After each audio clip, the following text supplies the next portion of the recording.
Eu queria saber o que é que acontece então, ou como é que vocês imaginam, claro que ninguém tem bola de cristal, mas tem estudos suficientes e projeções que estão sendo feitas, o que é que está sendo projetado, por exemplo, desse jovem para o futuro? Porque se é um jovem que está entrando no mercado de trabalho e a gente vê os dois vieses, ou sendo demitido, ou realmente, não quero mais trabalhar aqui, não gostei hoje, vou trabalhar em outro canto, vou trabalhar em outro canto. Essa rotatividade, sem formar uma carreira, sem formar esses vínculos que você está destacando muito bem, porque é uma reflexão muito séria. Como é que vocês projetam isso para o futuro? Porque eu fico imaginando, esse jovem daqui a 10 anos, por exemplo, né? Ele vai ter construído essa carreira. E assim, por um lado, as empresas vão estar sem a mão de obra. Você já trouxe isso aqui, né? Alguns setores já com o problema que não tem a mão de obra. Por outro lado, um jovem que vai, em algum momento, dar com a cara na parede da vida real e dizer, caramba, cheguei a tal idade e não constituí uma carreira e não tenho algo estabelecido. Porque esse momento vai chegar. Claro. Então, tem duas coisas muito, muito importantes aí. Às vezes também a gente olha para o futuro de uma forma um pouco mais apocalíptica, porque a gente pensa no futuro com a nossa cabeça. E esse futuro ele está mudando tão rápido, tão rápido, tão rápido, que a nossa cabeça ela já estará mais obsoleta a cada, né? Então, o futuro, ele já não é nosso.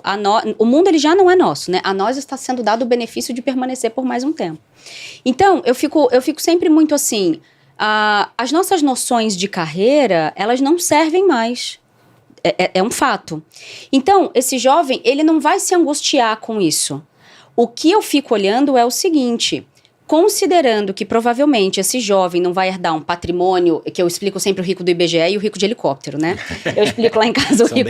São bem diferentes. O rico do IBGE e o rico de helicóptero. Considerando que esse jovem ele não vai acumular um patrimônio suficiente para viver de renda, por exemplo, né? Pelo menos eu não estou construindo um patrimônio para isso, né? Assim, nesse sentido. Com 3, então, com trigêmeos, você imagina só o patrimônio que esse homem tem que construir para deixar 3 confortáveis.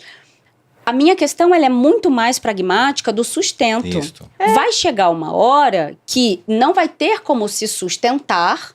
O mundo estruturalmente ainda vai ser desse jeito muito parecido com o que a gente tem hoje e vai começar a haver um desencaixe. Pra mim, esse ponto que eu tô abordando, que essa cara da parede da realidade que eu falo, é isso. É menos conceitual. É a guerra com os boletos. Isso, é menos conceitual que nem o pessoal fala de propósito. Eu falo, eu sou apaixonada por pagar boleto em dia, né? Então, assim, essa condição, e aí a gente começa a ter, de fato, uma crise social, não só da solidão, como a gente já está experienciando, mas essa crise de como é que se sustenta, como é que cuida da saúde. Então, o SUS vai ficar sobrecarregado, enfim, e assim por diante. Mas a segunda coisa, e aí eu queria muito ouvir o Alê, a gente precisa começar a discutir pela recompensa.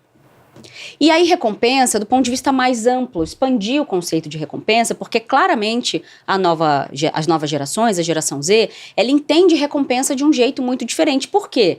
A gente proporcionou a possibilidade de vocês terem prazer e lazer. Pra gente, o que era prazer e lazer? Na aposentadoria, se desse, nas férias, se muito, mas... Primeiro o dever, depois o lazer, não é mesmo? Então, assim, a gente não foi ensinado, e a depender da questão religiosa a que se está submetido, nem isso. Então, a gente botou esses meninos no balé e no judô. Então, eu também quero ter prazer agora, eu também quero ter lazer agora. Só que prazer e lazer, principalmente num centro urbano, precisa de dinheiro. Sim, Então, essa equação, ela vai começar a ficar quando, né, não comprar o iPhone novo. Agora... Toda vez que alguém vem, por exemplo, conversar sobre saúde mental comigo, ou pedir uma palestra de saúde mental nas empresas, etc., eu trabalhei muitos anos na área da saúde, eu digo, excelente, essa conversa precisa começar por um assunto chamado dimensionamento de quadro.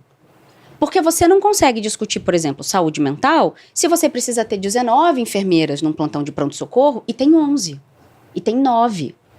E aí é que a coisa começa, porque a geração olha para esse modelo de trabalho e diz, mas isso não faz o menor sentido, porque não tem prazer, não tem lazer. Teoricamente tem o dinheiro para ter um quadro um pouco mais dimensionado. Claro que também não é tão consciente assim desse jeito técnico. Mas do ponto de vista mais imediato, a gente precisa discutir a noção de recompensa. O que a gente está chamando de recompensa? E tem que sim começar pelo dinheiro. Antes de passar para ele, eu sei que você quer ouvir, eu quero ouvi-lo muito sobre isso. Só trazer até um ponto que uma das nossas entrevistadas aqui, Gen Z, que vieram, ela chegou num desses programas que a gente gravou e fez uma observação sobre essa questão da vida real, ela admitindo que realmente havia uma desconexão e que um dos problemas que ela percebia da própria geração é que eles vão chegar mais à frente e perceber o seguinte: a gente não tem moradia. É isso. A gente não...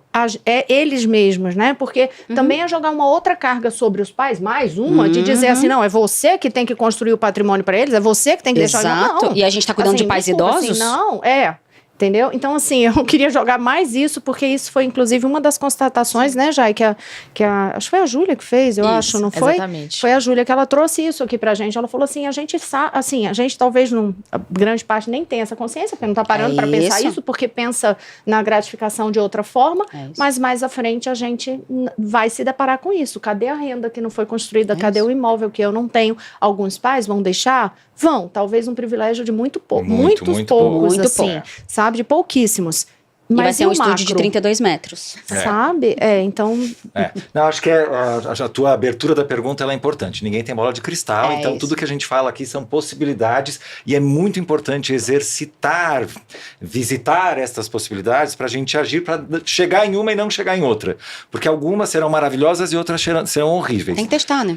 Eu acho que a gente corre realmente um grande risco de ver essa geração amadurecer e se confrontar com essa falta de possibilidade do bem viver, tanto do ponto de vista do capitalismo, ou seja, da sua casa, da sua oportunidade de lazer, porque o lazer é mediado pelo dinheiro, então isso é relevante, e também por causa da qualidade das relações e pela sua própria estrutura individual. Então acho que o grande risco, e aqui trazendo para o meu lado de pesquisa, que é a psicologia do trabalho, o significado do trabalho, a psicologia das estruturas organizacionais, eu acho que ao não criar alguma conexão com o trabalho ao longo deste começo de carreira, vai se criando uma insegurança ontológica. O que é isso? Antigamente as pessoas falavam que eu era o meu crachá e eu era o meu cargo. Então meu sonho era ser gerente, porque na hora que eu colocava o cartão na mesa, eu não precisava falar mais nada.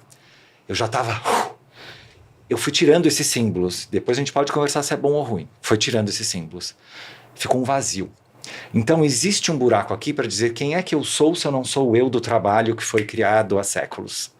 Então essa pessoa vai chegar no futuro, não tão distante, com este buraco financeiro que a obriga a continuar trabalhando no mundo produtivo organizacional sem achar que ele tem um valor real para ela. Então é importante discutir qual é o significado do trabalho para a gente. Quem a gente se torna dentro desse lugar. Porque, claro, você não é o seu crachá, você não é o seu cargo, mas a maneira como você vive o seu trabalho escreve uma história que as pessoas leem e que você lê também. E a gente se perde nesta leitura própria. Você lê também a história que você escreve. Se você está escrevendo Garrancho por muito tempo, daqui a 10 anos você vai pegar, ler e falar assim, eu já não entendo. Então, claro que aqui estou usando metáforas para falar de autoconhecimento. Então, como a gente pode hoje olhar e falar, ok, existe um caminho por meio do esforço que não me leva necessariamente ao sofrimento. A gente colocou muito sobrepostos estes dois significados e é diferente. Se você perguntar para qualquer um de nós, possivelmente as nossas maiores realizações estiveram muito mais ligadas a algum momento de esforço profundo do que ao conforto profundo ou ao prazer profundo.